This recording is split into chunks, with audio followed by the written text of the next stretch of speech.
April is Financial Literacy Month, and a new CNBC and Acorn survey conducted by Momentive finds more than half of the adults we reached are under more financial stress now than they were a year ago.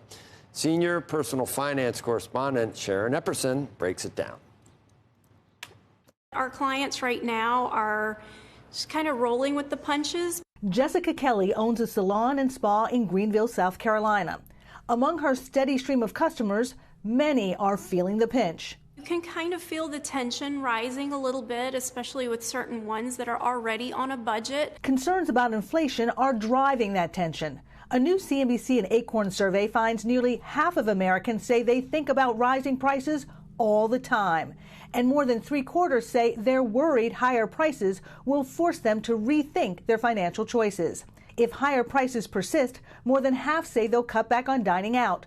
42% will cut back on driving, and 40% say they'll cancel a trip or vacation. From coast to coast, many consumers have already cut back. We don't go out as much. We try to conserve as much as we can. Eating out less, not driving that much. I don't travel quite as much except to work. I'm just trying to make more money to just compensate for the prices. It's hard to know how high prices will rise and for how long. Financial advisor Ashton Lawrence says asking a few key questions can help you figure out where you might be able to trim some expenses. What's the cash flow look like? What type of debt? How much debt are we looking at? It's about making those small changes and controlling what you can control.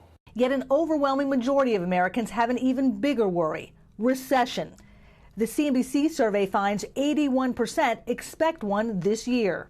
A recession, yes, you always have that in the back of your head. That's why Kelly says she's planning ahead, growing an online skincare sales business in case in-person traffic at her spa slows down. We have that to kind of carry things. We've always got other things that we can try to focus on.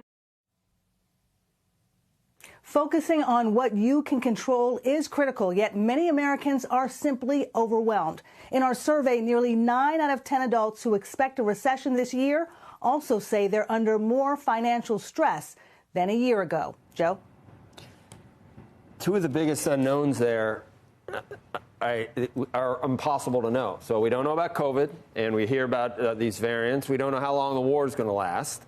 We don't know how long inflation is going to last. So if you're worried about inflation and you're already acting like a recession is possible, that's almost self-fulfilling. You almost bring on the recession, Sharon. Those aren't great numbers that you just showed us. And already people are telling us what they're doing. They're making changes. They're already cutting back, not only on dining out, not only on driving less, but they're also saying, particularly millennials, we're not going to buy a car. We're not going to buy a house. We're putting more money on our credit cards. So we are starting to see signs already that people are making significant changes. The good news is if they are doing that and they do have the discipline to look at where they are now and want to protect the money that they have now, that is a positive thing. The uncertainty, though, is something that's worrisome to everyone. Okay. All right, Sharon Epperson. And for more survey results, you can go to cnbc.com/investinYou.